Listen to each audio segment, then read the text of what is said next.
Muy buenos días o buenas tardes a todos, dependiendo de dónde se encuentren. Es un gusto darles la bienvenida a este encuentro que hemos organizado desde el FLU de Madrid sobre un tema de creciente preocupación a nivel global, pero también en América Latina. Es un tema que nosotros venimos trabajando hace ya algún tiempo principalmente a través de nuestro programa de sociedades inclusivas o de Shared Societies, y esto tanto a nivel global como a nivel país. Y es el fenómeno de la migración, de la movilidad de las personas migrantes. Hoy, en medio de la pandemia del COVID-19, los flujos migratorios han recobrado particular interés y requieren de la inaplazable atención de los sectores públicos, privados y de la sociedad civil, tanto a nivel mundial como a nivel nacional y regional.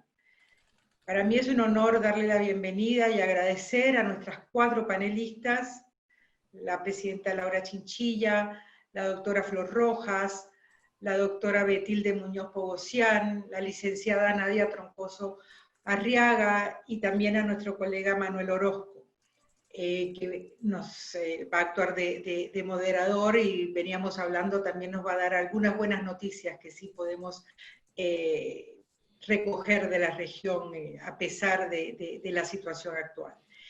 Desde el 2016, el Club de Madrid y el Instituto Nacional de Migración de la República Dominicana han desarrollado un proyecto sobre este tema de la migración y en un esfuerzo a impulsar políticas migratorias con un enfoque de derechos y de inclusión.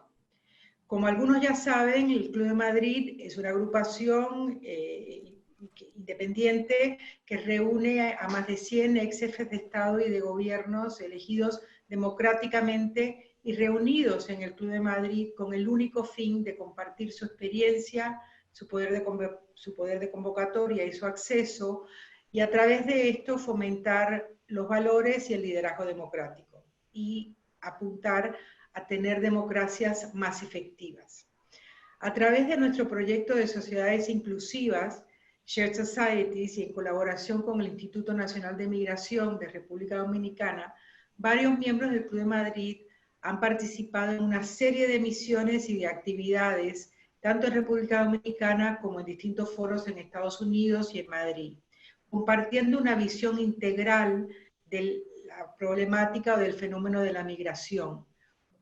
Una visión que va más allá de la gestión de la seguridad o de los controles o de las fronteras, y que apuntamos a que permita reforzar ciertos mensajes y perspectivas inclusivas sobre la migración, y así fomentar que este tipo de perspectiva o de visión tenga mayor peso en la formulación y sobre todo en la implementación de políticas públicas en el contexto dominicano, dentro del proyecto, o globalmente dentro de nuestro programa de sociedades inclusivas.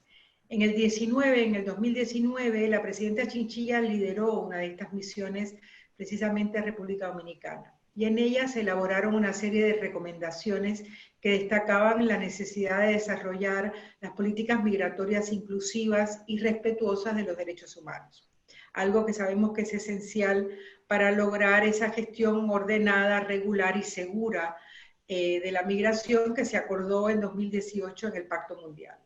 Y este también es un instrumento que nos ha ocupado y que hemos intentado y trabajado para apoyar muy firmemente y a distintos niveles.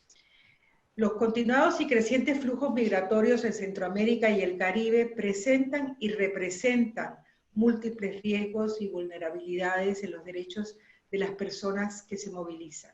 Son millones las personas que se movilizan.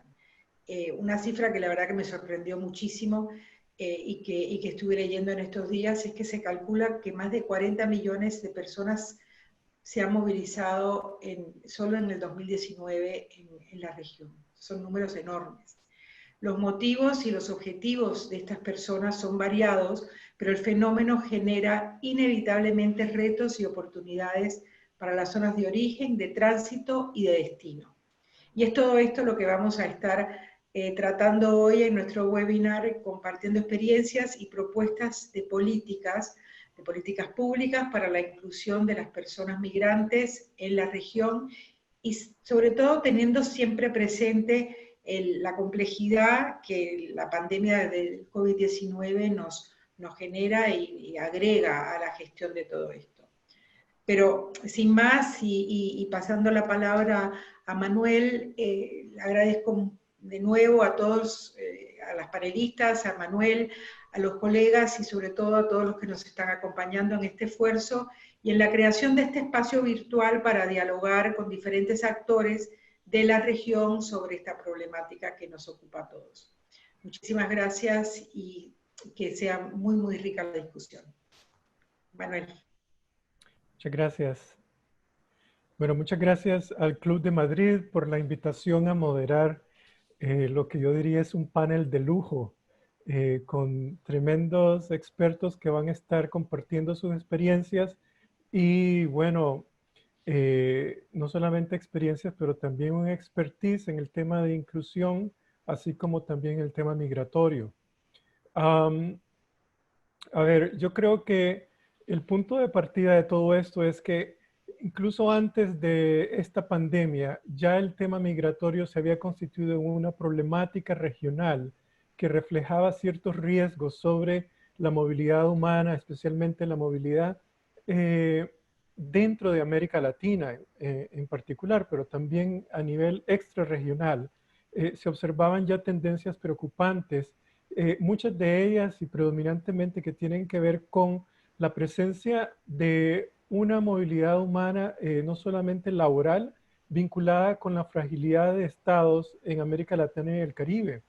Por ejemplo, más de 12 millones de migrantes, prácticamente el 40% de la migración latinoamericana y caribeña proviene de 8 países, países que están pasando por situaciones difíciles en la estructura de la gobernabilidad, de la fragilidad de sus estados, desde países como Cuba, como El Salvador, Guatemala, Honduras, Nicaragua, Venezuela, Haití, Bolivia, son países que han pasado experimentando por una serie de situaciones de fragilidad estatal que ocurren y se manifiestan con mayor intensidad después de la recesión del 2009, en donde vemos una ola migratoria que surge más o menos unos 3 o 4 años después, en gran parte por la inhabilidad de muchos estados de recomponerse frente a la crisis global. Y eso coincide también con distorsiones políticas internas, como es en el caso de Nicaragua, de Venezuela, pero también en la experiencia hondureña y el desastre haitiano, en donde también se producen estos ciclos políticos de crisis profundas que se dan en Haití cada 3 años, ¿verdad?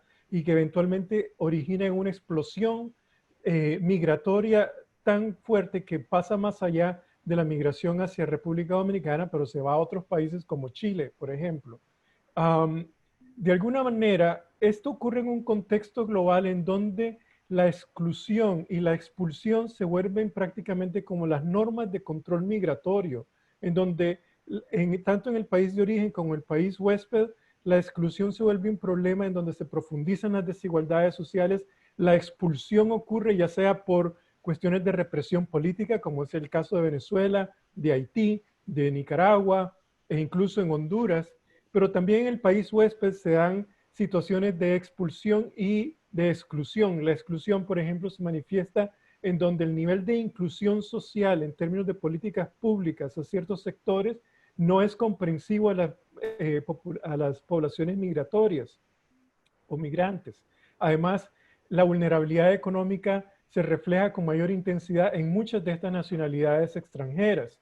Y la expulsión obviamente también ocurre con la intensificación de las deportaciones, las salidas de personas. Y 4 grandes temas que ocurren en todo esto, consideraciones especiales para manejar las crisis de los migrantes, tienen que ver con el tema de legalización o regulación del estatus migratorio, el tema de mejora de la vulnerabilidad económica de los migrantes y sus familias en el país de origen, así como también la necesidad de introducir políticas de inclusión social que reduzcan, entre otras cosas, la atención de la política pública a estos sectores, pero también reducir lo que se llama muchas veces la xenofobia o el sentimiento antiinmigratorio, la presencia del otro como un amenazante de sus poblaciones. Y en cuarto lugar, un vínculo muy importante que hemos tratado de abordar por más de 20 años sobre la intersección entre la migración y el desarrollo como apalancamientos que te permitan mejorar este proceso, esta dinámica sobre migración y estados en desarrollo. Con el COVID se presentan retos significativos, por decir una palabra, y también grandes expectativas sobre las tendencias migratorias. Si nosotros pensamos en términos de la migración, en la época de la recesión global del 2009, vemos que es una curva en forma de U.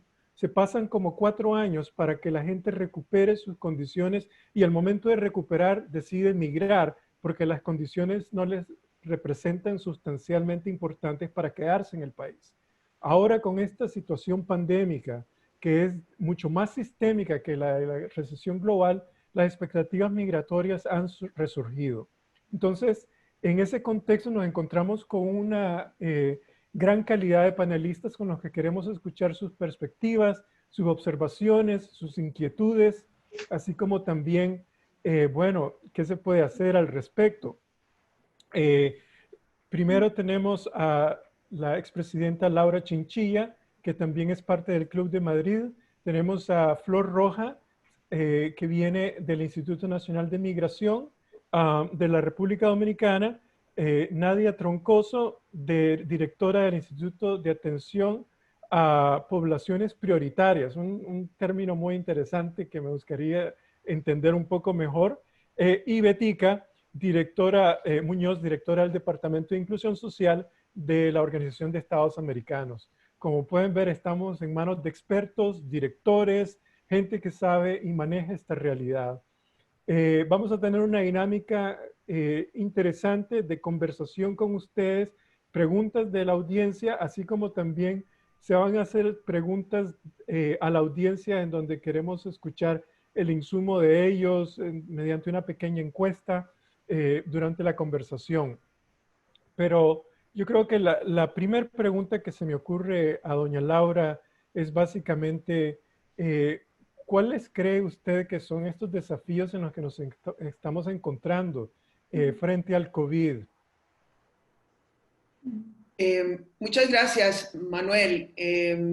Vamos a ver, cuando referimos en particular estos desafíos aquí en la región, en América Latina, sin lugar a dudas, tenemos que reconocer algo que ya ha sido subrayado por varios organismos internacionales, y así lo están reflejando las estadísticas, y es que la región en general va a ser una de las regiones más golpeadas del mundo. Ya al día de hoy, con tan solo un 8% de la población mundial, estamos acumulando entre el 25-30% de los contagios y más o menos la misma tasa de muertes. Y todavía no hemos llegado al pico porque nos han advertido que ese pico será por ahí del mes de agosto. Pero no solamente se trata de un problema sanitario, se trata de todos los impactos en el plano económico y social. Una región que, aunque ciertamente nunca se está preparado para una situación como esta, tan devastadora, estábamos quizás en el peor momento posible, con tasas de crecimiento muy bajas, prácticamente cero, cerramos el 2019, con la desigualdad estancada, la pobreza a punto de empezar a involucionar, y con sistemas en general de apoyo social muy débiles. Recordemos además de que cerca del 50% en promedio de la población laboral de nuestra región trabaja en los mercados informales. Entonces, la situación, sin lugar a dudas, para la región es devastadora, y se estima que de no hacer lo que deberíamos hacer, cosa que implica muchísimas cosas al mismo tiempo, podríamos involucionar años, si no décadas, en algunos de los progresos alcanzados. Y claro que en el marco de las vulnerabilidades nos encontramos a las poblaciones migrantes. Ya teníamos en la región algunos flujos de inmigración que generaban enorme preocupación. Quizás el más claro, el más evidente, el más preocupante, sobre el cual entiendo va a hablar Betilde, era el tema de Venezuela, uno de los, el más importante y dramático flujo migratorio o crisis migratoria y humanitaria que ha tenido nuestro hemisferio, pero no solamente se limitaba a eso, venía creciendo la salida de migrantes de la parte norte de Centroamérica hacia los Estados Unidos, en el marco, además, de políticas de contención de parte de los gobiernos de los Estados Unidos y también de parte del gobierno de México, que lo que estaban generando era también un mayor dramatismo, digamos, en el manejo de esos flujos migratorios. Teníamos también el otro, digamos, flujo que se veía en la región, eran de los países del Caribe, asociados también muy parecidos a Centroamérica, a problemas de exclusión, a problemas de violencia, pero también a problemas de cambio climático. Entonces, viene la pandemia, tenemos todas esas complicaciones de base estructurales en los países, tenemos estas poblaciones circulando por la región y entonces estas pobres almas errantes, que de alguna manera son los migrantes, se han convertido en una especie de almas atrapadas en un purgatorio, porque todas las noticias que fluyen en estos días lo que dan cuenta es de que nunca como ahora son apátridas, en el sentido de que nadie quiere que ya entre, por supuesto, pero tampoco quieren sus países de origen que se los devuelvan. Pesa una gran estigmatización sobre ellos porque se han acentuado los temores de los ciudadanos ante el horror de la pandemia y entonces se compite por el acceso a los recursos, se presume que ese otro que es el migrante viene a quitarme una cama hospitalaria, una unidad de respiración, viene a contagiarme y cuando vemos declaraciones, por ejemplo, que han venido de los gobiernos de Venezuela o de Nicaragua, se les mira, si es que regresan, como quienes más bien van a amenazar la salud de las poblaciones de esos países. Entonces están atrapados en un limbo, verdaderamente estamos viviendo una situación de grandes proporciones desde el punto de vista humanitario. Y voy cerrando con esto. No recuerdo yo una región más ensimismada como la nuestra desde hace muchísimas décadas. Es lógico pensar y es razonable que los gobiernos estén sobre todo concentrados en la atención de la pandemia. Eso es normal.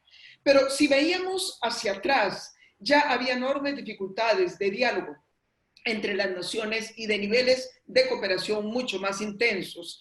Y entonces esto se ha reproducido en la atención de la pandemia, con algunos esfuerzos, digamos, que se han hecho, por ejemplo, en Centroamérica a través del SICA, se ha tratado de hacer algo, pero tenemos que reconocer que el diálogo interno está muy trabado, de manera que entonces se está dificultando el trabajo entre países para poder atender también la situación de los migrantes. En este momento estamos fundamentalmente en manos de lo que los organismos internacionales puedan desplegar los esfuerzos, llamar la atención de los gobiernos, pero la situación como punto de partida para la discusión me parece que es en extremo compleja.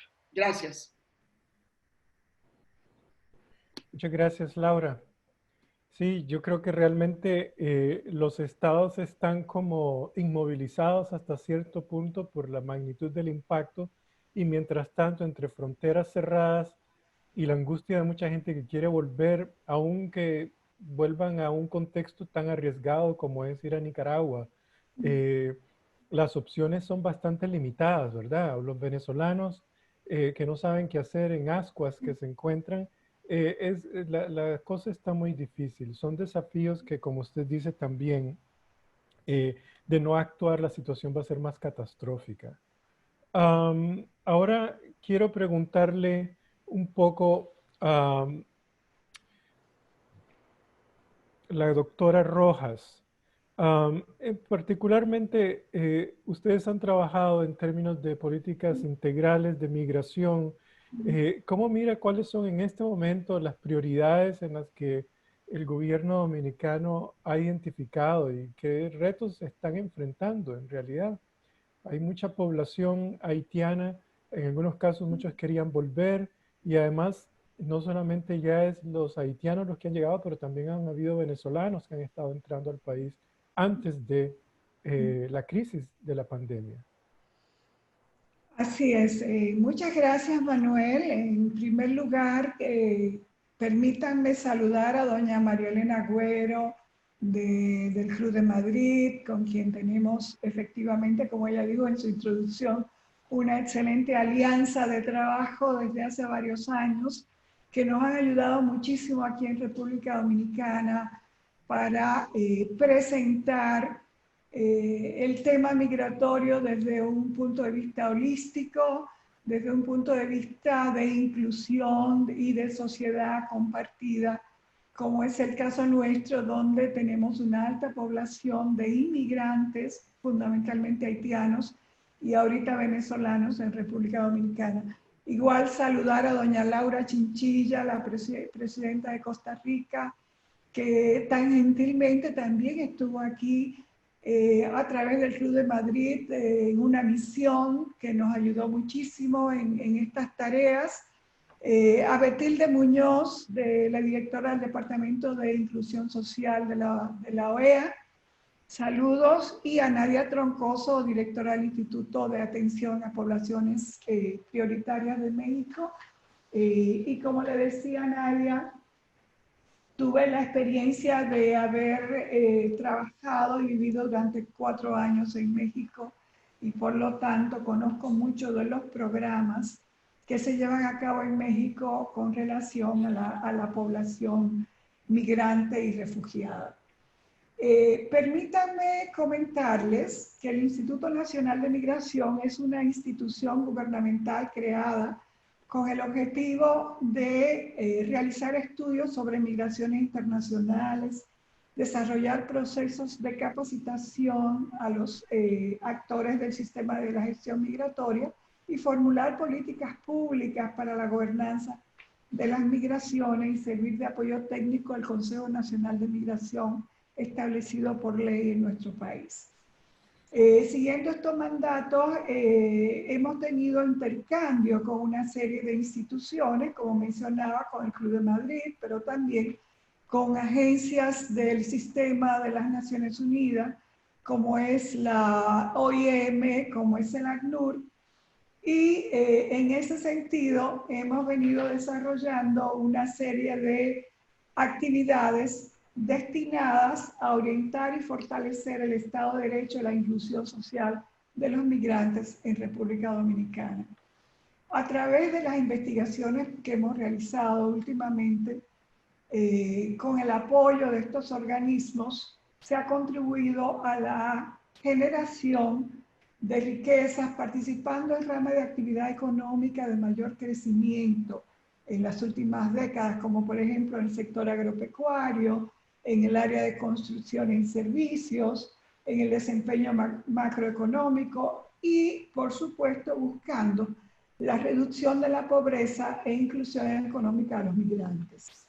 En ese sentido, hace muy poco lanzamos una investigación sobre la promoción de medios de vida para personas venezolanas en República Dominicana, y con esta investigación se identificó que el 61% de la población venezolana aquí en nuestro país posee un nivel superior a las capacidades locales de nuestra formación académica, y que las áreas de estos estudios fundamentalmente fueron en ciencias económicas, administrativas, pedagogía, educación, medicina y ciencias.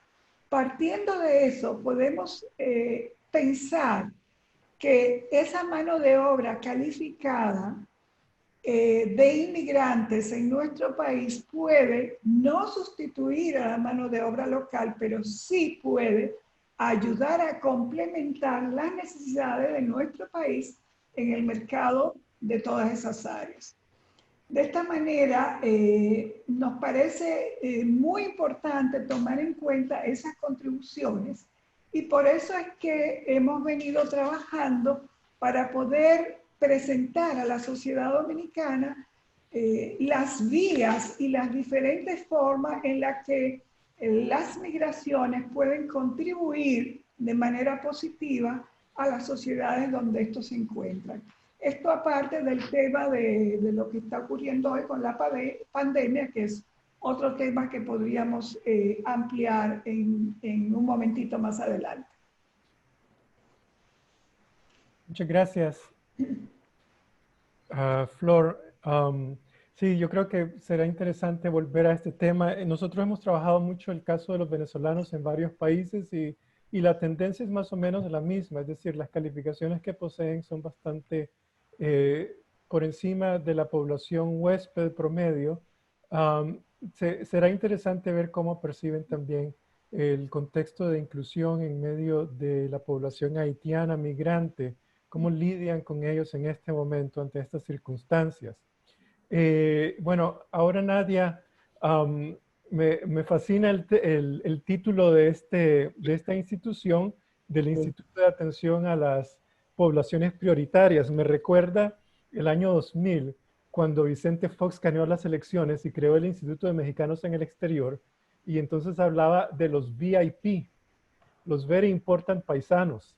Así que es llamativo en el sentido de que México, en los últimos 5 años, paradójicamente, a pesar de ser un país de tránsito, se ha venido constituyendo también un país huésped de poblaciones migrantes, incluyendo los centroamericanos. Y recientemente, pues, desafortunadamente, el sentimiento antimigratorio también se reflejó con mucha intensidad, especialmente cuando se produjeron aquellas caravanas que hicieron mucho ruido, como dicen en Centroamérica, hicieron bulla. Y bueno, pues me gustaría entender un poco cuáles son desde su perspectiva las prioridades que están teniendo ustedes. Y antes de pasar a eso, van a hacer una pregunta a la audiencia que quiero que les voy a compartir un poco cómo están respondiendo. Y dice, ¿crees que tras la pandemia se va a agravar la situación que están viviendo las personas migrantes en cuanto a vulneración de derechos fundamentales y de discriminación? Aquí van a responder, tienen 30 segundos para responder, mientras Nadia prepara la respuesta de sus VIP. O si quiere, pasemos con Nadia y después mencionamos un poco las respuestas de la audiencia. Nadia, muchas gracias. Claro que sí, muchísimas gracias. Es un honor y un orgullo poder estar compartiendo este panel con mujeres con una experiencia tan importante. Mi reconocimiento desde la Ciudad de México a todas ustedes y destacar, por supuesto, el agradecimiento de la doctora Almudena Osejo Rojo, que es secretaria de Inclusión y Bienestar Social de esta ciudad, que está muy entusiasmada en poder establecer esta comunicación multilateral con el foro que el día de hoy estamos, pues para nosotras es la primera vez que participamos con el Club de Madrid y por tanto estamos muy entusiasmadas con este inicio del fortalecimiento de esta relación entre actores para poder tener entre las preguntas que nos hacían era justamente esta perspectiva multilateral que para nosotras consideramos es muy importante la conformación de estos foros para compartir las experiencias que tenemos y llevarlo adelante en posibles acciones conjuntas hacia un futuro inmediato o de largo alcance. En el sentido de tu pregunta, Manuel, de qué es el Instituto de Atención a Poblaciones Prioritarias, me gustaría iniciar por mencionar que a nivel nacional en México tenemos una normatividad muy clara y muy contundente en la protección de las libertades y los derechos de la población migrante. Esta normatividad a nivel nacional se aterriza a nivel local, a nivel estatal, en la Ciudad de México, con una normatividad también en la cual avanzamos hacia la protección de los derechos de la población migrante con la Ley de Interculturalidad, Atención a Migrantes y Movilidad Humana, a través de la cual hay un tema fundamental para nosotros, que es garantizar la regularización migratoria de las personas migrantes, que sin duda, pues a nivel nacional y sobre todo a nivel local es un tema fundamental para poder generar estos vínculos y accesos a los derechos de las personas migrantes en las oficinas de atención que tenemos. Se tiene una oficina dispuesta para la atención de la población migrante. El Instituto de Atención a Poblaciones Prioritarias cuenta con esta atribución y este mandato de ley, además de contar con la atribución de proteger los derechos también de las personas en situación de calle y las personas que se encuentran en instituciones de asistencia social. En la Ciudad de México se conocen como los centros de asistencia social, los CAIS, que son los albergues donde tenemos a 2.500 residentes aproximadamente, que son personas en situación de abandono social, personas que no tienen redes y que no tienen un lugar donde vivir, y que por tanto el Estado cumple con esta función de protección de sus derechos, y entonces son residentes de estos albergues que tenemos en la Ciudad de México. Entonces, en términos de atención a la población migrante tenemos esta normatividad, tanto a nivel nacional como a nivel local, que los protege. Eso es como el marco normativo con el cual nosotros nos mandatamos para llevar adelante acciones en la protección de los derechos de las personas migrantes. En términos estadísticos, platicarles que México es un país peculiar donde ocurren las 4 dimensiones de la migración. Por una parte está la migración de origen. Tenemos aproximadamente 12 millones de connacionales en Estados Unidos. Tenemos migración de tránsito con aproximadamente cuantificados 500,000 de cruces irregulares al año. Tenemos migración de retorno. Tenemos personas repatriadas o retornadas, 200,000 aproximadamente al año.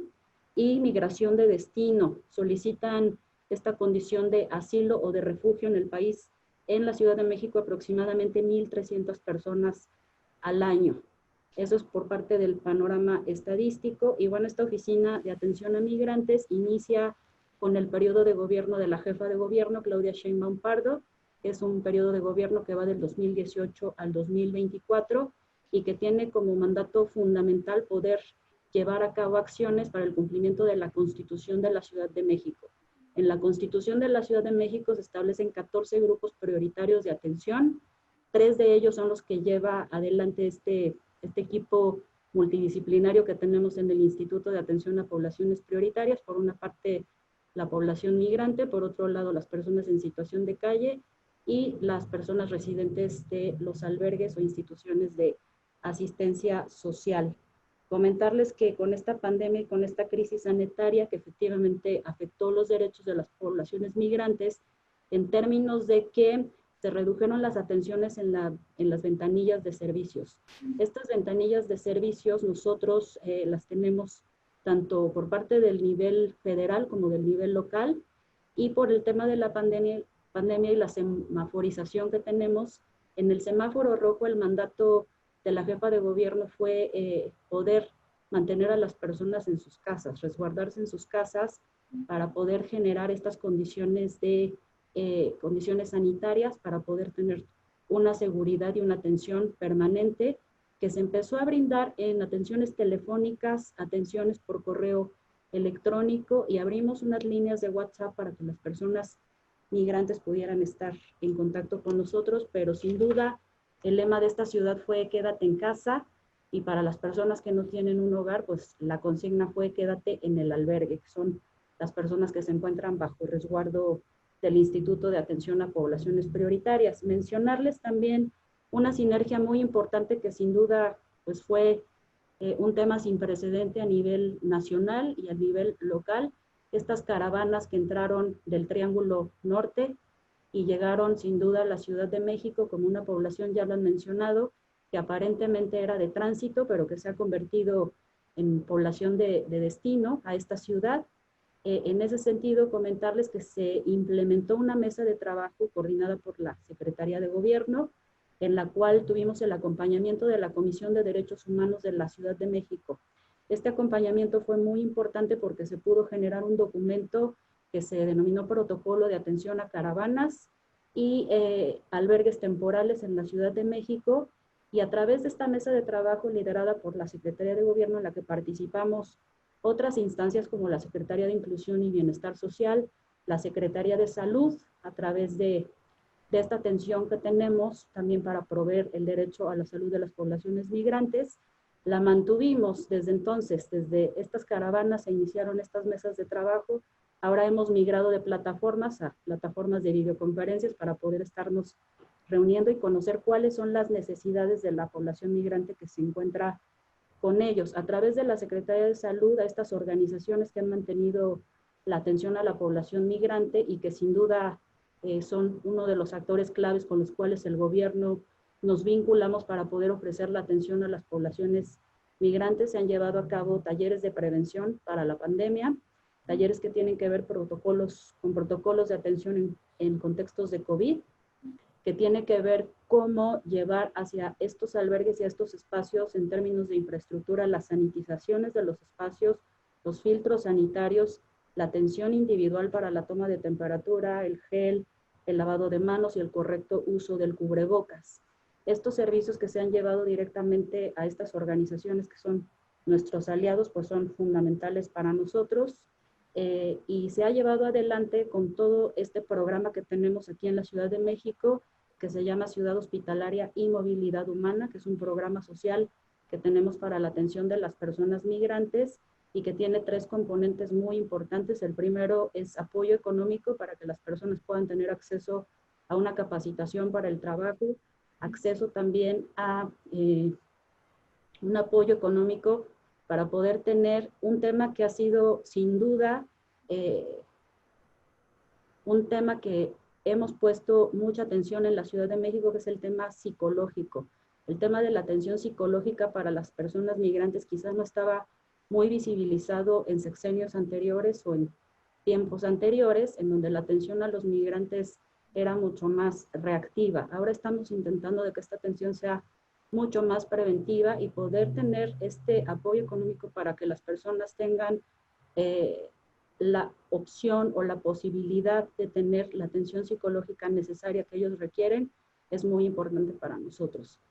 El segundo componente del programa social son las campañas de información. Hacemos 3 campañas a nivel anual. Tenemos una en Semana Santa, una en verano y una en temporada navideña, que es cuando vienen justamente nuestros repatriados de visita con sus familiares. Montamos módulos en distintos puntos estratégicos de la ciudad, que tiene que ver con centros turísticos o puntos donde las personas se desplazan, en centrales camioneras, en el aeropuerto, en fin, en todo el conjunto de medios de transporte que ellos utilizan. Se contrata población migrante para que ellos mismos puedan llevar el mensaje de los bienes y servicios que tiene la Ciudad de México para ellos. Y el tercer componente que tenemos es justo lo que mencionaba del apoyo directo a organizaciones de la sociedad civil. A través de apoyos económicos se concursan los proyectos y se les da apoyos directos a las organizaciones de la sociedad civil que nos ayudan en la atención directa de la población migrante. Entonces, sin duda, los retos para el Instituto de Atención a Poblaciones Prioritarias en la Ciudad de México, como parte del conjunto de unidades administrativas que tiene la Secretaría de Inclusión y Bienestar Social, pues se despliega con toda esta gama de bienes y servicios que tenemos para la población migrante y que sin duda en la pandemia pues se ha convertido en un reto poder llevar esta atención por estas vías alternativas, por teléfono, por correo electrónico, y en los casos que es necesario, pues hacemos videoconferencias incluso con los grupos de migrantes que se acercan con nosotros. Es esa la situación de la Ciudad de México, Manuel. Muchas gracias, Nadia.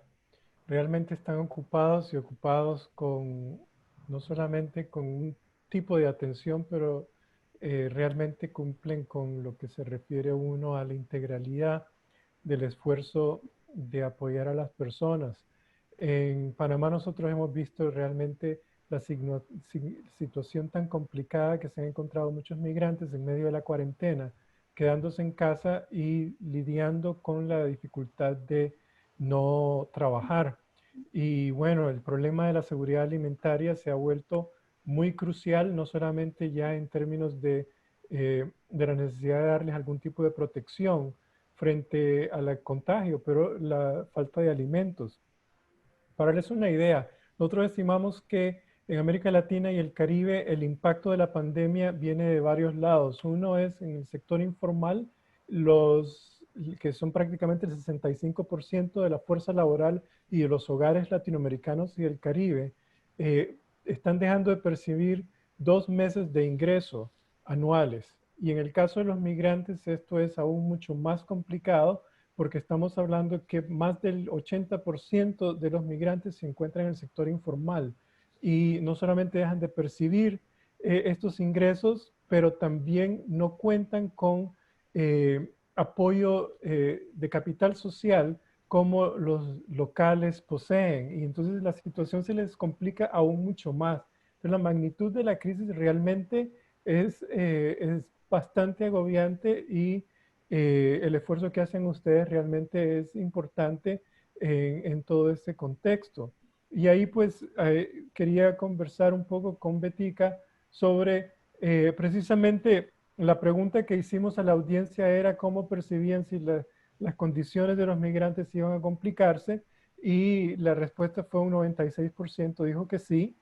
Ahora, la pregunta a Betica es básicamente cómo los está afectando. Es decir, es cierto, se dice que los va a afectar sus derechos fundamentales, sus circunstancias materiales, pero ¿cómo en términos concretos podríamos visualizar esa realidad? Muchas gracias, Manuel, por la palabra y bueno, un gusto de verdad estar con estas distinguidísimas panelistas, la presidenta Laura Chinchilla, en fin, yo creo que es un lujo poder compartir el espacio con todas mujeres además, ¿no? Y con gente con tal expertise. Y muy interesante también que las personas que están conectadas, a quienes agradezco el que estén en modo virtual siguiendo esta discusión, tengan esa apreciación de la realidad de las personas migrantes en la región. Sobre tu pregunta, Manuel, yo creo que todos entendemos que esta crisis nos está afectando a todos, pero por supuesto es muy importante tener en cuenta que afecta a las personas de forma diferenciada según las condiciones en las que estamos, nuestras propias situaciones, nuestras propias identidades. Para el caso de las personas migrantes en la región, bueno, quienes han hablado, quienes me antecedieron han hecho una descripción muy clara de que esta crisis sanitaria, que es sanitaria, pero que también tiene impactos socioeconómicos como resultado del COVID-19, está afectando no solamente los derechos de estas personas, sino también de mediano y largo plazo las posibilidades de una plena inclusión en las sociedades que los están acogiendo. Y precisamente para mapear afectaciones particulares a poblaciones en situación de vulnerabilidad en general, pero entre ellas personas migrantes, refugiadas y desplazadas, y para mapear recomendaciones de política pública para dar protección a esta población, desde la OEA producimos una guía práctica de respuestas inclusivas y con enfoque de derechos ante el COVID-19, la sacamos el 7 de abril,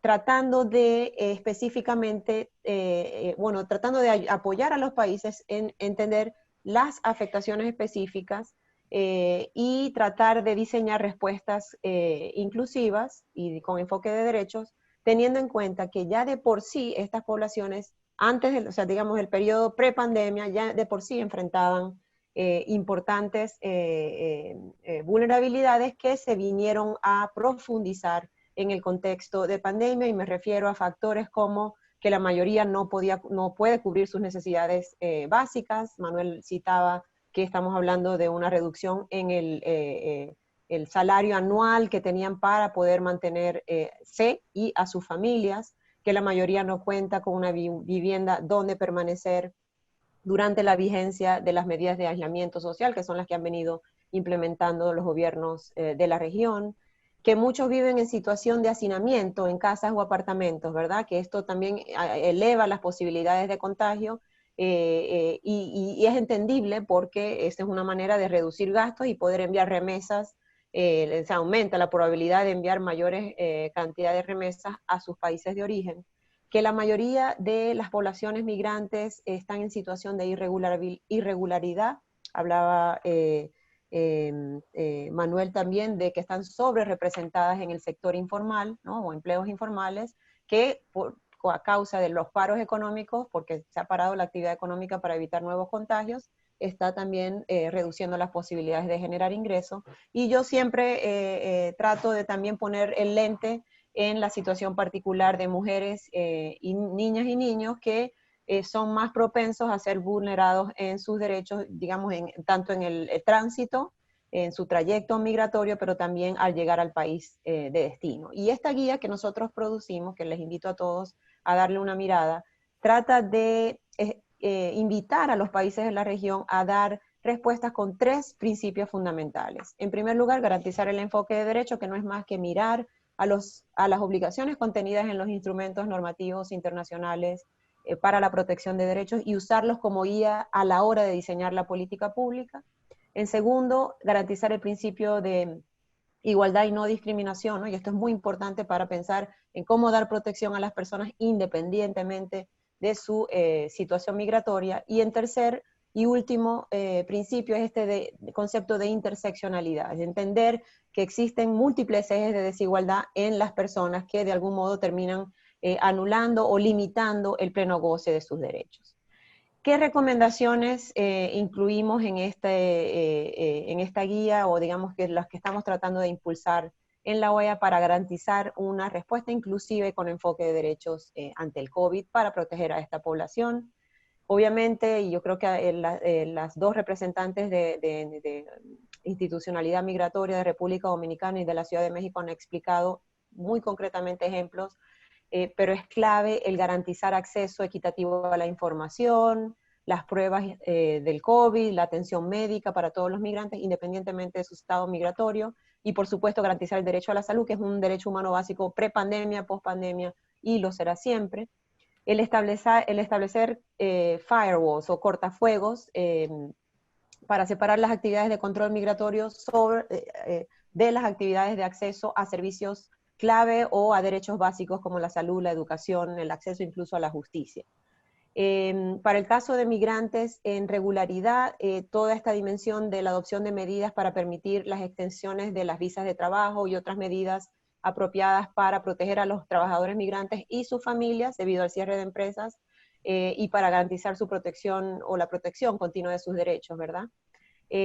Toda la dimensión de acceso a artículos médicos, equipos de protección y lo que hablaba la colega de México, el poder garantizar protección en albergues para las personas en situación de tránsito o las que están en países de acogida o ciudades de acogida, pero sin tener un lugar donde vivir. Una recomendación clave para ir cerrando, que nosotros también hemos incluido en este análisis, es el poder integrar a las personas migrantes en las respuestas que se están dando ante la emergencia, y aquí quiero poner en el radar la situación de muchos migrantes venezolanos en países de América Latina. Están concentrados esta migración, 80% de esta migración concentrada en países de nuestra región, y que están incorporando a este talento médico, en el sector médico, en las respuestas que se está dando, y creo que, o creemos desde la OEA que es una excelente manera de combatir y desmitificar discursos anti-inmigrantes, porque están siendo parte de la respuesta y están contribuyendo muy concretamente a lo que los países están haciendo para contener los efectos del COVID. Y por supuesto, un tema clave que ya ha sido mencionado, que es el último, pero no menos importante, que es el prevenir y combatir los discursos de xenofobia, los discursos de odio, y en particular aquellos que estén dirigidos a asociar el COVID-19 con las personas migrantes, ¿verdad? Los extranjeros o nacionales de un determinado país. Y bueno, para también poner el lente en el caso de la migración venezolana, hay un gran tema que nos preocupa desde la OEA, y es este tema de los migrantes venezolanos retornados y la criminalización, estigmatización que están recibiendo por parte del propio país de origen. Entonces, hay varios temas que están en la palestra y que de algún modo ilustran afectaciones particulares que los migrantes están sufriendo como resultado de esta pandemia. Muchas gracias, Betilde. sí, realmente hay muchos retos de por medio y lo que quiero hacer ahora es un poco abrir el panel a todos ustedes a una conversación, empezando por una pregunta fácil. Y se la voy a lanzar primero a Laura, pero la dejo abierta a todos. Y es realmente es la pregunta del $1.000.000. Es decir, este es el momento político para estar revisando estas propuestas, repensando. Una de las personas en la audiencia dice, ¿es posible una reflexión o repensar las políticas migratorias en este momento? Y bueno, con esta pandemia coincidió también todo el movimiento de derechos e inclusión a minorías, Black Lives Matter, que realmente introdujo el momento político para hablar de temas cruciales y el tema de la migración y la inclusión se ubica dentro de esto de gran manera. Entonces, pues le dejo abierta la pregunta a usted, pero también al resto de los participantes. Gracias, Manuel. No se vale. Yay. No se vale que me hayas puesto de primera, pero está bien. Vamos a poner algunas banderillas nada más con la intención, obviamente, de que puedan ser enriquecidas por las otras panelistas. Este es el momento para repensar los temas de equidad en términos generales de nuestra región. Recordemos que una de las mayores deudas, quizás la mayor deuda social que tiene nuestra región es la deuda de desigualdad. Que nos ha golpeado estructuralmente por todo a lo largo de nuestra historia. Es cierto que hubo una ganancia y una mejora durante la primera década del presente siglo. Sin embargo, como también lo refleja otra gran deuda o fractura que tenemos en nuestro desarrollo, y es que el crecimiento económico en nuestras naciones ha tenido siempre un comportamiento zigzagueante. No logramos sostener prolongados ciclos de crecimiento de manera sostenida, y entonces esas ganancias sociales que tuvimos al inicio de la primera o durante la primera década de este siglo se evaporaron en el momento en que la economía volvió a mostrar sus vulnerabilidades ante la caída de precios de materias primas, ante la caída de demanda de mercados internacionales. Entonces, es el momento para pensarse a fondo esas grandes fracturas del desarrollo de nuestra región, porque veamos que la migración no es más que la expresión de esas fracturas que no hemos podido resolver previamente. Cuando uno tiene naciones cuyo desarrollo ya ha llegado a un punto de depender fundamentalmente de las remittances, de las se me olvidó en español, de las remesas. Remesas. Cuando tenemos naciones que ya hacen depender su desarrollo, su crecimiento, su supervivencia de las remesas, quiere decir que tenemos totalmente patas arriba el modelo de desarrollo, porque el incentivo que tiene una nación de esas es seguir expulsando gente. No es que te devuelvan a tu gente, es que se quede allá. Y entonces todos los incentivos son perversos cuando deberíamos estar, insisto, preocupándonos de cómo crear más bien esas condiciones de arraigo para que la gente no se vaya. Y entonces eso pasa sobre todo por hablar de los temas de rezago en materia de crecimiento, cómo añadir productividad, cómo disminuir la informalidad de los mercados laborales. Eso pasa además por reconocer algo que ha dejado en evidencia la pandemia, y es que las redes de apoyo social, empezando por la salud, pero también tenemos el drama de la educación.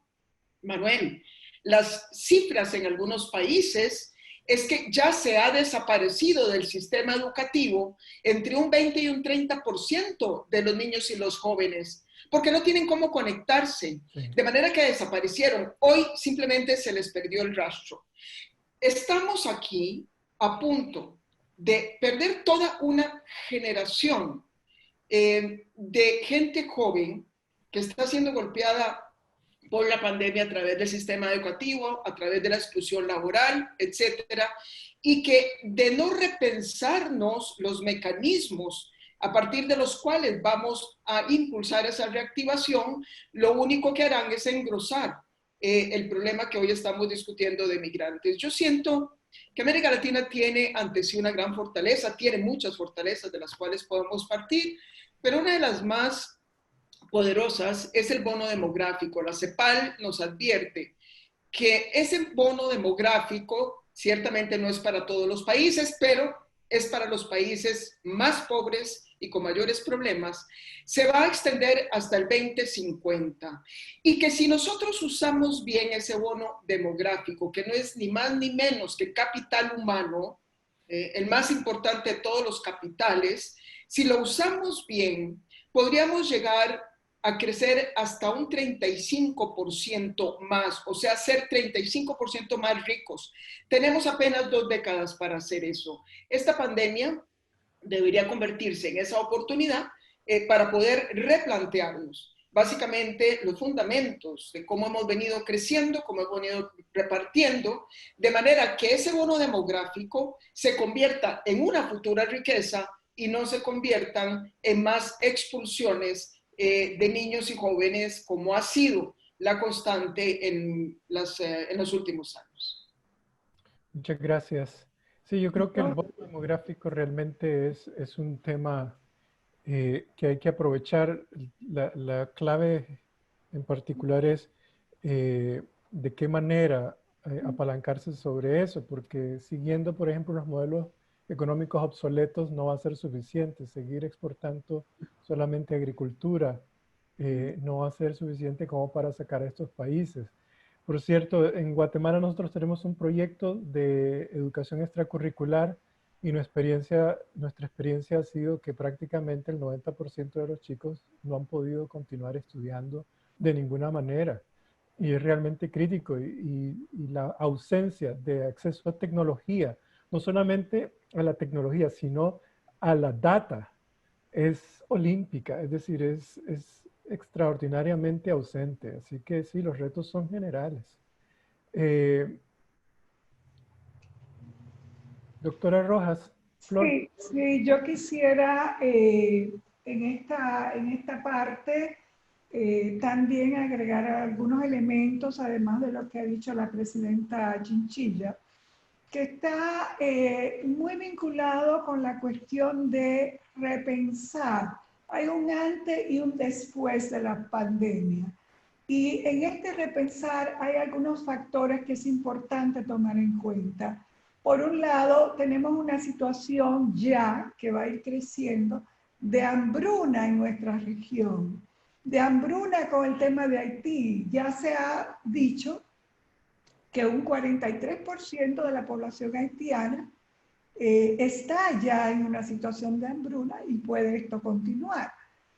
Y por el otro lado, a raíz de la pandemia, más de 80.000 ciudadanos haitianos que estaban en República Dominicana trabajando en el mercado informal decidieron regresar a su país a pesar de la situación, en vista de que no tenían ninguna posibilidad acá.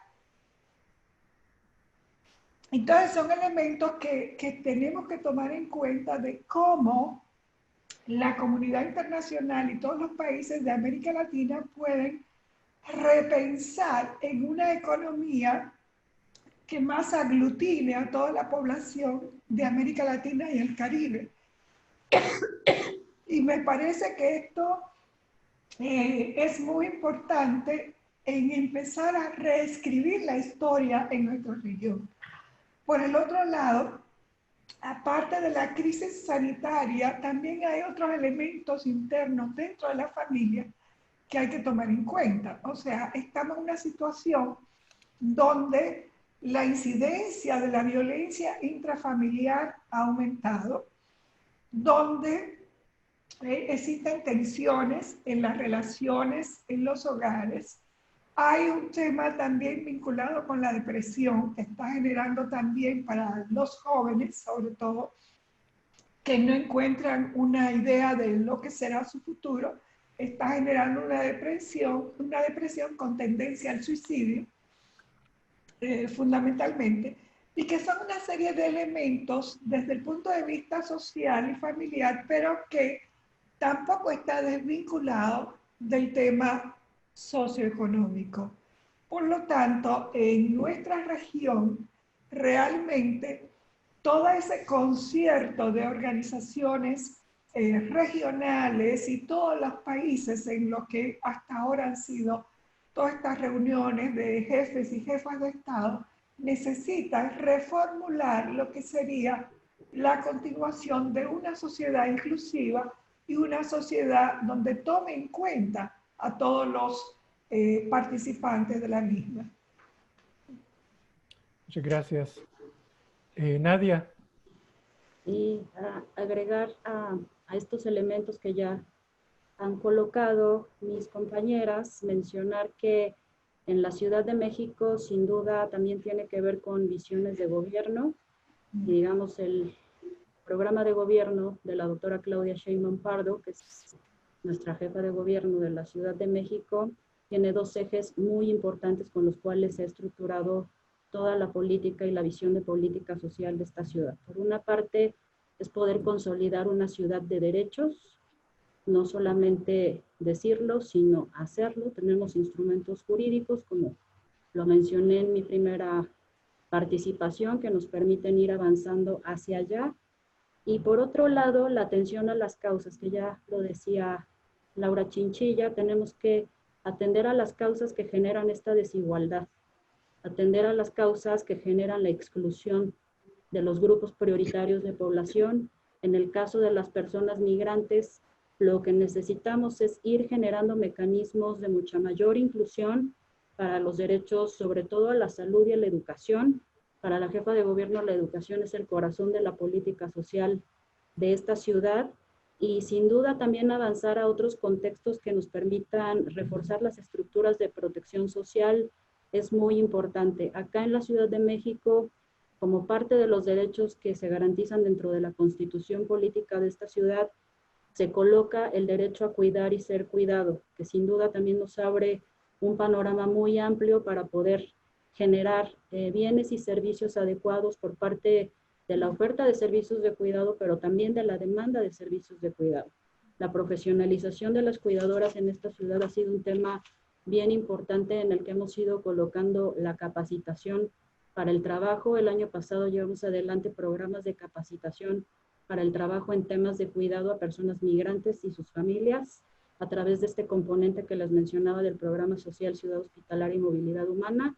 Se hizo un convenio muy específico con el Instituto de Capacitación para el Trabajo de la Ciudad de México, en el cual pudimos colocar el tema del cuidado como un tema muy importante que nos abre una ventana de oportunidad para seguir generando este tema de la oferta y la demanda, en términos de que la población migrante puede estar incorporada para ofrecer los servicios, pero también para recibirlos, en el sentido también de que representa un desafío para estas políticas de empleo, poder tener trabajo decente en la Ciudad de México y que pueda ser también parte de esta colección de bienes y servicios que tiene el Estado para la población migrante y sus familias. Comentarles también que por parte de los programas de capacitación que tenemos en la Ciudad de México, se vincula directamente con otro programa que tenemos en la Secretaría del Trabajo y Fomento al Empleo, que es empleo temporal, que ha estado abierto a la población migrante de los albergues que tenemos, tanto temporales como permanentes,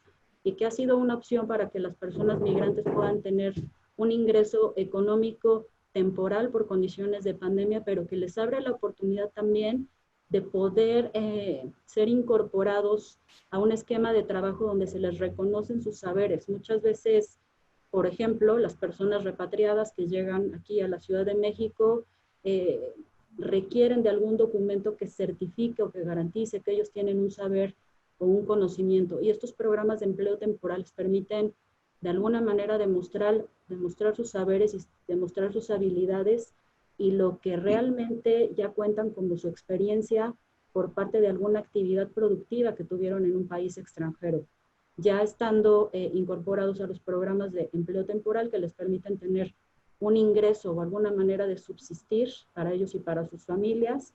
Es que se corren todos los procesos de regularización migratoria y otros procesos para que puedan tener sus documentos tanto de identidad como de certificación de competencias o sus certificados de estudios en coordinación con las embajadas. A través de la Coordinación General de Asesores de la Ciudad de México hemos estado en vinculación con las embajadas para poder tener acceso a toda esta información que nos permita avanzar en estos servicios. Entonces, digamos que poder ampliar esta oferta para la Ciudad de México de algunas posibilidades que permitan tener acceso a los derechos de las personas migrantes a través de estos servicios es una prioridad para la ciudad y sin duda vamos a seguir avanzando, dado que tenemos el marco normativo para poder hacerlo. Gracias, Nadia. Antes de pasar la palabra a Betica, quiero mencionar dos cosas. Una es, la audiencia respondió a la segunda pregunta y pues es fascinante contrastar la primera con la segunda respuesta. Bueno, la primera todos creen, es decir, la gran mayoría, el 96% dice que los derechos fundamentales han sido afectados. Pero al preguntarle que si creen que en su país, durante la crisis del COVID, se le ha dado atención a la situación de las personas migrantes, la mitad dice que sí. De alguna manera como que no cuadra una cosa con la otra. Solo lo dejo ahí como una interrogante, ¿verdad? Pero también, ya que Betica viene a intervenir, doña Laura mencionó el tema del SICA y la importancia del diálogo entre países. Y realmente aquí la perspectiva que oigo de ustedes en este momento solamente está enfocando cómo manejo desde el ángulo de mi institución la situación precaria de los migrantes. Pero realmente nos encontramos en una área que le llamamos de la cooperación compleja, en donde los problemas que están ocurriendo en Haití tienen un efecto sobre la situación de los migrantes en República Dominicana. Lo que ocurre en Nicaragua está afectando a Costa Rica, no solamente por la situación política, las relaciones diplomáticas, pero también por la forma en cómo los nicaragüenses, el gobierno de Ortega está manejando o no manejando la situación de los migrantes, muchos que quieren volver. Entonces, parte del momento político incluye esta cooperación, ¿no? Entonces, la incluyo esa observación dentro de esta conversación que estamos teniendo y con Betica, pues, se la dejo más fácil todavía, pues. Vale, Manuel. Bueno, no, de la anterior gran pregunta que haces de si es el momento para repensar la gestión migratoria, yo coincido con el análisis de la presidenta y de las colegas del panel de que es el momento ideal. Bueno, siempre se usa ese cliché de que estas crisis son un reto, pero también una oportunidad, y sin duda es una oportunidad para tener esta conversación. Yo también coincido de que los dos grandes temas de la región en lo que viene y que también afectan a la población migrante en particular son la pobreza y la inseguridad alimentaria. Ya hemos estado escuchando recientemente los números de CEPAL, del Programa Mundial de Alimentos, que evidencian que viene la situación muy compleja. Acordando todos de que es el momento ideal, yo creo que la siguiente pregunta es, ¿vamos a recuperar las políticas sociales y en el tema de migración que teníamos antes, o hay que volverlas a hacer? ¿No vamos a recuperar o rehacer esas políticas? Y probablemente no tengo la respuesta, no es binaria, no es un sí o un no, pero sí pasa por rescatar mucho de los elementos que teníamos en la agenda de trabajo anterior, como el diseño de sistemas de información que permitan tener data muy clara para poder focalizar las respuestas, las políticas que se están dando. Y aquí hay en el tema migratorio un gran reto, que es cómo contabilizar la migración irregular, que bueno, hay algoritmos y métodos y metodologías para poderla contabilizar, pero todavía no hay claridad. Cómo repensar los programas de protección social en temas de salud, en temas de educación. Ya han venido mencionando el tema del acceso a la educación de niños que no tienen acceso a internet, todo este tema de brecha digital que venimos tiempo ya hablando de esto. Los datos, o sea, son menos de la mitad de la población tiene acceso a internet, y si ponemos el lente en hogares sin ingresos o en situación de pobreza es incluso menor. Entonces, y esto también nos obliga a pensar cuál va a ser el camino para llegar a la Agenda 2030 que nos habíamos planteado y cómo esto va a tener un impacto en la población migrante. Y bueno, la otra pregunta que tú mencionas, Manuel, es si esto hace o no más pertinente la cooperación entre diferentes actores. Desde la OEA, por supuesto, somos un organismo multilateral y siempre apostamos por esta coordinación, que hay esfuerzos encomiables, pero creo que ha sido uno de los temas, en los temas de gestión migratoria, uno de los temas pendientes. Tenemos todavía que mejorar y no es por eso, o sea, no es de extrañar que por eso aparezca tanto en el Pacto Global de Migraciones como en el Pacto Global de Refugiados este concepto de the whole of society approach, ¿no? De toda la sociedad enfocada en poder dar respuesta, en poder dar protección a las necesidades de esta población, de forma que nosotros apostamos por eso y quiero mencionar un esfuerzo muy concreto de cooperación que coordinamos desde la OEA en cooperación con el Alto Comisionado para los Refugiados, el ACNUR, que es el MIRPS, el Marco Integral de Protección y Soluciones, que es un esfuerzo de coordinación regional, digamos, el aterrizaje latinoamericano de los planteamientos del Pacto Global de Refugiados, que busca generar cooperación e incluso forzar ejercicios nacionales de cuantificación de cómo dar respuesta a estas poblaciones en sus necesidades de protección internacional. Y en manos, este año la presidencia pro tempore está en manos de El Salvador, agradecidos con la canciller Alexandra Gil, buena amiga de la OEA, buena amiga personal, pero que también está muy comprometida con esta agenda, que decidió priorizar la cooperación con el sector privado, que consideramos tiene un rol también estratégico en dar respuestas más efectivas en este tema, tanto desde la perspectiva de reducir lo que la presidenta Chinchilla mencionaba, las causas estructurales que generan estos movimientos de personas, ¿verdad? En segundo lugar, dar algunas opciones de inclusión y de protección de derechos a las personas que se han visto desplazadas, tanto en el tránsito como en los países de destino, pero también por la influencia, por cómo pueden mover voluntades políticas, pueden ayudar a mover voluntades políticas, cambiar este discurso demonizante de la migración y más bien generar opciones de lenguaje inclusivo, de, digamos, discursos eliminación de discursos que son anti-inmigrante, y pensamos que el sector privado también tiene un rol fundamental. Entonces, para responder a esa pregunta, sí, creemos que es el momento ideal para repensar la gestión migratoria. La gran pregunta es cómo vamos a rehacer las políticas de respuesta, y pensamos que es un ecosistema de actores que debe dar respuesta, y hay que también pensar un poquito fuera de la caja en actores como el sector privado y otro sector que creo va a ser crucial en el horizonte post-pandemia, que es la filantropía y muchas acciones individuales que todos podemos hacer para ayudar a responder y ayudar a proteger a la población migrante. Muchas gracias, Betica. No sé si alguien más quiere agregar algo. Tenemos algunas preguntas de la audiencia, pero con gusto podemos retomar parte del tema de esto de la cooperación, ¿verdad? Nadia.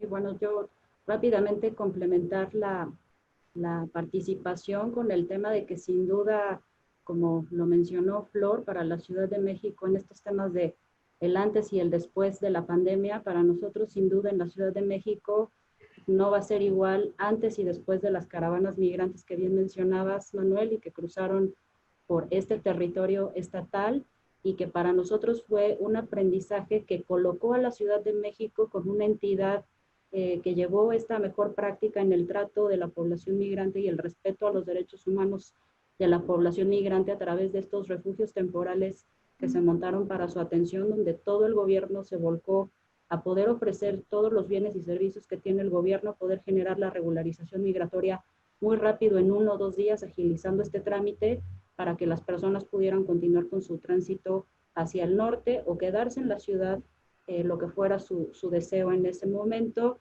En general podemos decir que la mayoría de las personas, en un 98%, continuó su tránsito. Tenemos personas en la Ciudad de México que se han quedado acá en busca de oportunidades laborales, y eso lleva a la Ciudad de México a generar mayores oportunidades en términos de la inclusión de las personas migrantes, y para eso pues reconocer el trabajo de las organizaciones de la sociedad civil que han sido las principales aliadas en esta batalla que tenemos en la ciudad.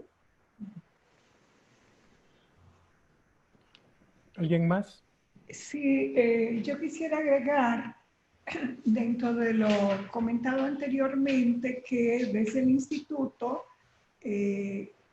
como acciones directamente desarrolladas a partir de la situación mundial que estamos viviendo, el instituto ha organizado algunas actividades fundamentalmente vinculadas con lo que es la capacitación y formación a través de la Escuela Nacional de Migración nuestra, bajo nuestra responsabilidad, destinada a formar a la población que trabaja en las áreas de salud, que trabaja en la Dirección General de Migración y en diferentes instituciones gubernamentales, sobre todo la cuestión sanitaria, para la protección y la prevención de la pandemia en nuestro país.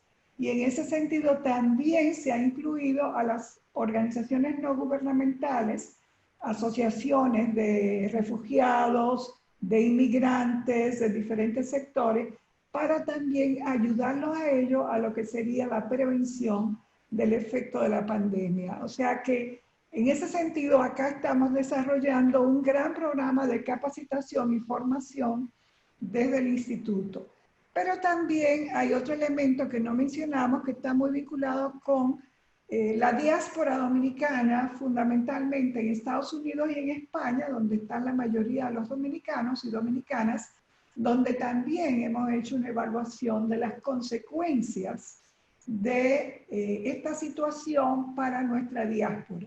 Y en ese sentido también hemos visto el tema sanitario, el tema de la atención de salud, el tema de la pérdida de empleos, la reducción de las remesas hacia nuestro país, en fin, toda esta situación que ha convertido a nuestra población en una situación, en una población extremadamente vulnerable. Pero el tema capacitación para mí es uno de los elementos fundamentales de poder ayudar a la población, tanto inmigrante en dominicano como la población local, en lo que es la prevención de esta cuestión de salud. Gracias, Flora. ¿Alguien más quiere agregar algo? Bueno, tenemos algunas preguntas dentro de la audiencia. La tercera pregunta que se hizo en la encuesta era que si se creía que los países de la región están coordinando bien la respuesta conjunta a los nuevos retos migratorios surgidos ante el COVID, y el 70% dijo que no. Eso refuerza de nuevo el tema y la pregunta pues de si es el momento político para estar abordando, reflexionando sobre estos temas. Pues de alguna manera también la pregunta para mí más que todo si el momento político es si se va a aprovechar ese momento político con resultados específicos.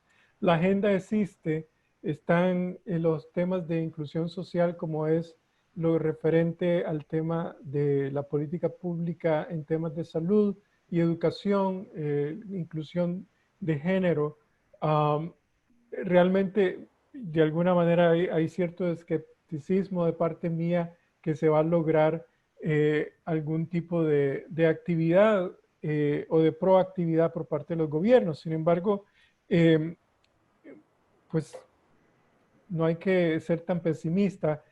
Una de las personas en la audiencia hace la pregunta que ¿qué les parecería que si se generara una especie de un ingreso básico de emergencia a nivel regional de tipo temporal? La persona que hace la pregunta lo hace en el contexto de si los migrantes mismos pudieran ofrecer ese fondo regional. Creo que un tema que Flor mencionó, pues es el del desempleo. Nosotros aquí en Estados Unidos tenemos una tasa de desempleo latino de más del 30% y se está reflejando en la capacidad de envío de dinero. Entonces, pues me pregunto qué tan realista sería ese ingreso y si no, pues de dónde se saca la plata. Ya sabemos que los estados latinoamericanos están endeudándose para ofrecer subsidios. Entonces, pues si podemos reflexionar un poco sobre eso. Y otra pregunta que hace la audiencia también es, ¿cuáles son los retos que miran ustedes en relación con la reactivación económica y cómo afectaría a los migrantes?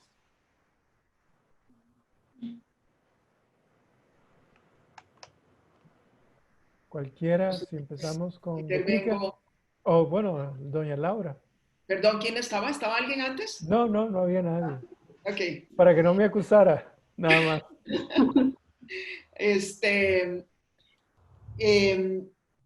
Bueno, algo bueno que está pasando es que la pandemia está dejando en evidencia todas esas fracturas, ¿no? Es decir, nos estamos viendo totalmente desnudos ante el espejo y no nos gusta lo que estamos viendo.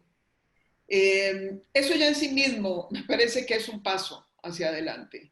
El poder exponernos ante nuestras propias debilidades, ante nuestros propios faltantes en materia de desarrollo. Claro que será crucial el cómo vamos a reaccionar ante, digamos, este diagnóstico devastador que nos está imponiendo la pandemia. Y en eso, pues, sin duda, contará mucho la calidad del liderazgo a todos los niveles. Creo que debemos avanzar hacia liderazgos muchísimo más inclusivos, no solamente en cuanto a la perspectiva que se tiene del desarrollo, sino también en cuanto al diseño de los procesos en los que se van a tomar decisiones. Con esto lo que quiero decir es que también es un momento para que muchos dejen de ser espectadores pasivos de la realidad de sus propias naciones y exijan mucho mayores niveles de participación. Betilde mencionaba al sector privado, que sin lugar a dudas se convierte en un socio fundamental para lo que viene en la movilización de recursos para nuestros países, pero la sociedad civil tiene también que ganar un protagonismo fundamental desde el punto de vista de nutrir con sus criterios los procesos de diseño de políticas públicas, ni hablar de los procesos de ejecución y fiscalización. Y entonces, en esta coyuntura hacia la transición, digamos, de responder, va a contar mucho el cómo nos organicemos, el cómo participemos, el cómo avancemos las propuestas.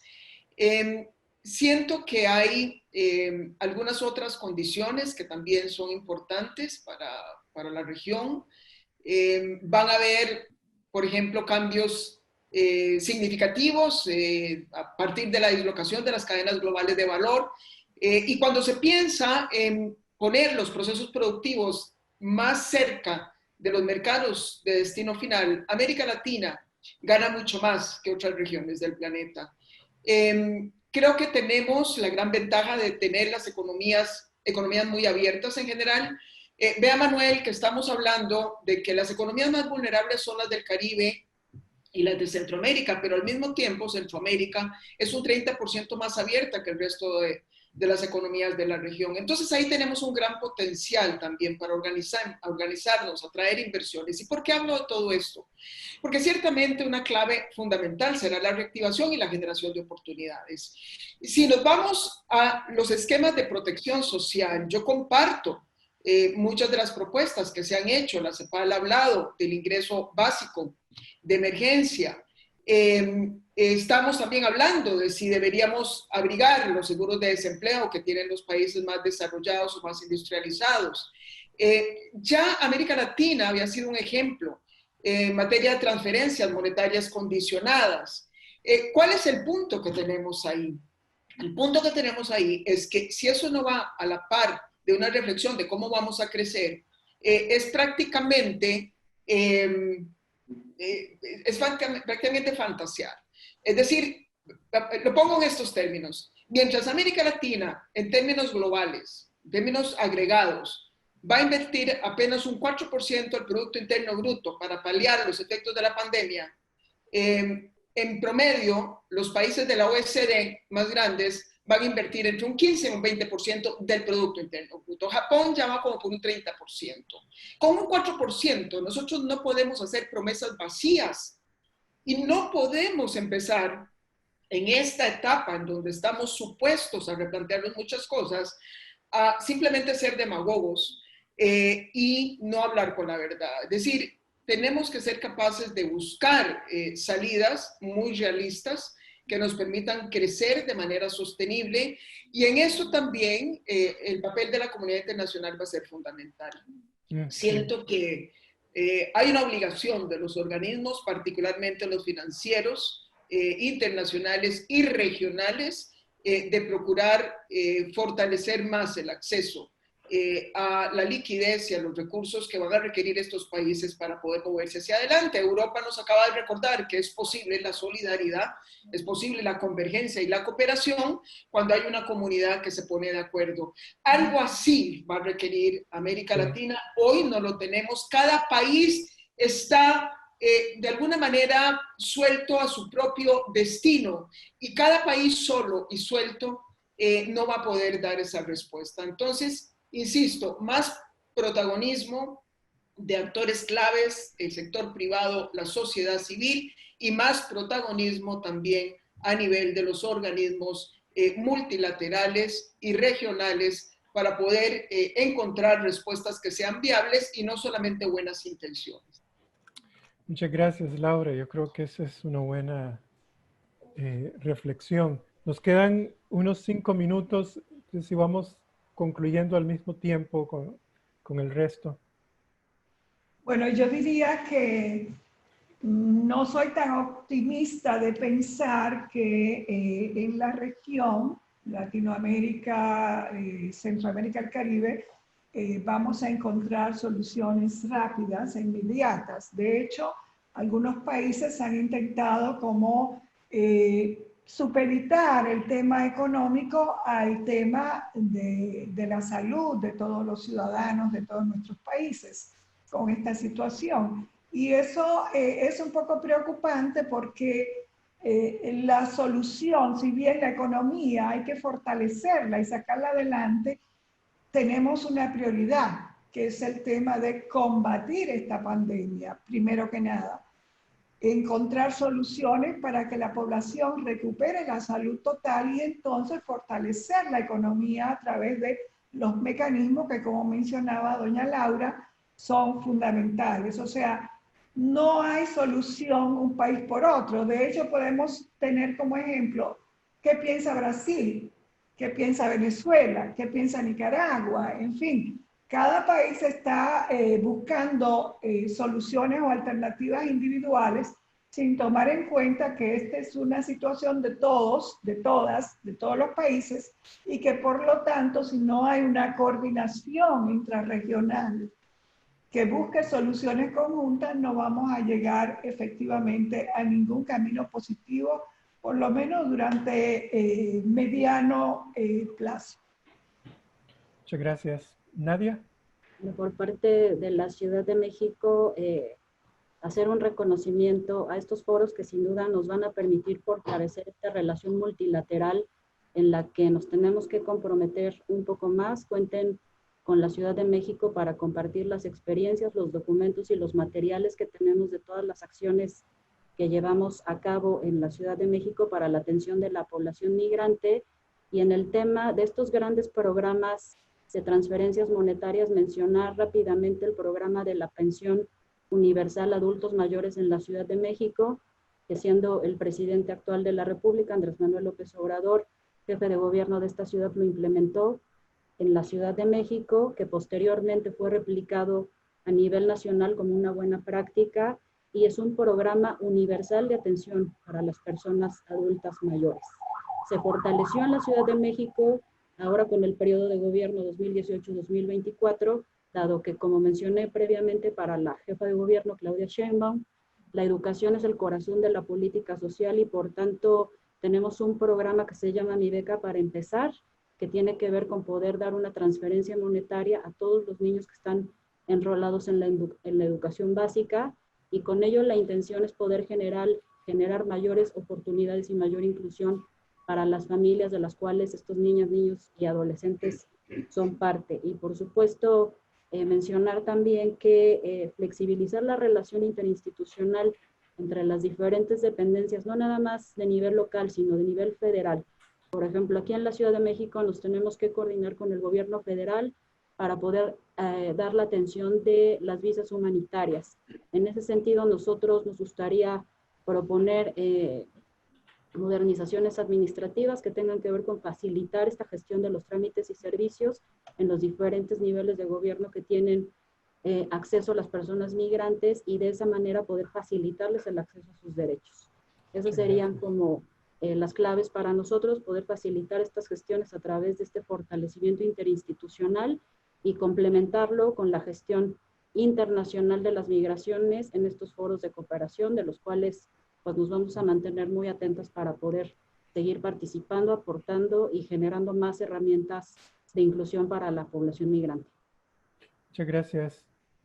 Y yo muy brevemente, para complementar, porque ya estamos sobre la hora, creo que, bueno, suscribo lo planteado por la presidenta Chinchilla o sea, admiro muchísimo la claridad para presentar estos retos y en esta pregunta del ingreso básico universal coincido de que los países de la región no cuentan con los espacios fiscales y condiciones para poder proveer este tipo de beneficios y, bueno, realmente está vinculado a los derechos de las personas. Idealmente sería genial poderlo tener, pero no es así y por tanto coincido en el análisis de que otros actores, que diferentes actores también contribuyan en las respuestas, pero aterrizándolo al tema de este evento digital, ¿por qué no pensar en respuestas de regularización temporal de estas poblaciones en los países receptores que vengan acompañadas de permisos de trabajo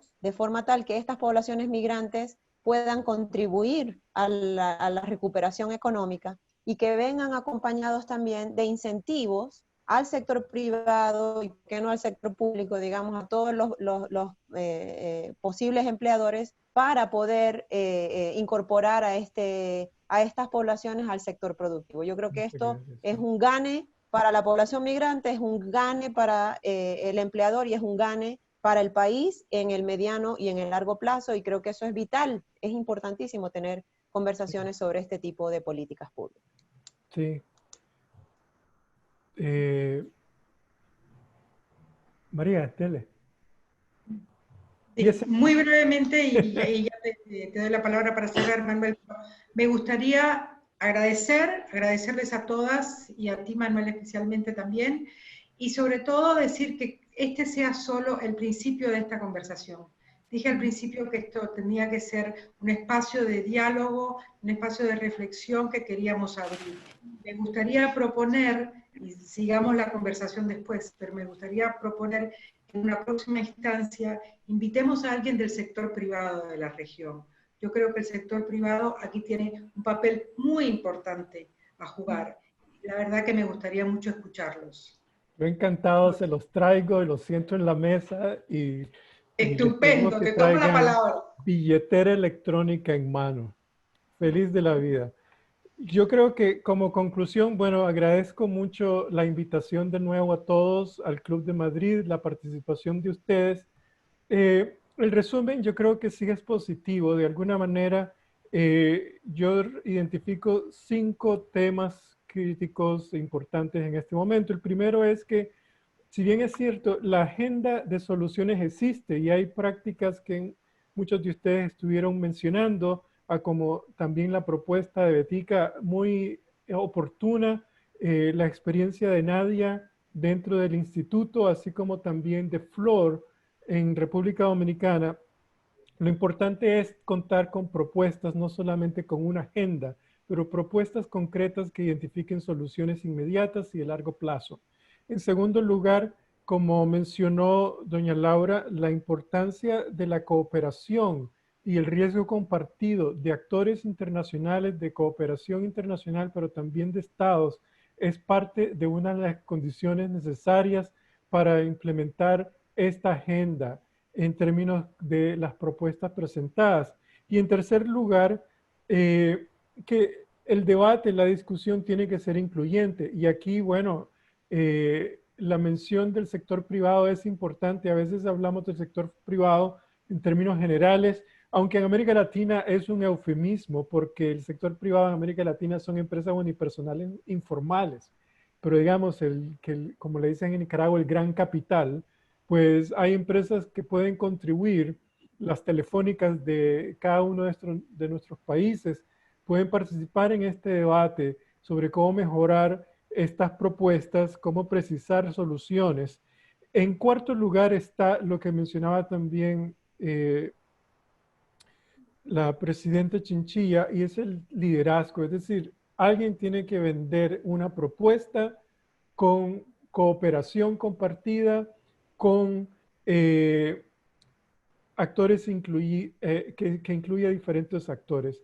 Y finalmente, yo creo que un aspecto que siempre ha estado ausente en América Latina en todo ese debate es la falta del cálculo del riesgo. Los latinoamericanos le tenemos miedo a los retos. Somos muy, como se dice en español, risk averse, en inglés, perdón, poco arriesgados. Sin embargo, los migrantes nos arriesgamos todo el tiempo. Entonces, yo creo que estos 5 elementos son importantes. Un cálculo del riesgo de qué significa adoptar agendas propositivas con resultados específicos, con propuestas concretas, con actores que estuvieran participando y compartiendo el riesgo, así como también con nuevos actores que no han estado participando en el debate, puede identificar soluciones frente a este momento en el que nos encontramos. Y pues con eso les agradezco. Tengo entendido que a los participantes les van a hacer una encuesta anónima, así que acuérdense dónde poner su nombre. Y les agradezco pues en nombre de todos ustedes y hasta la próxima. Muchas gracias.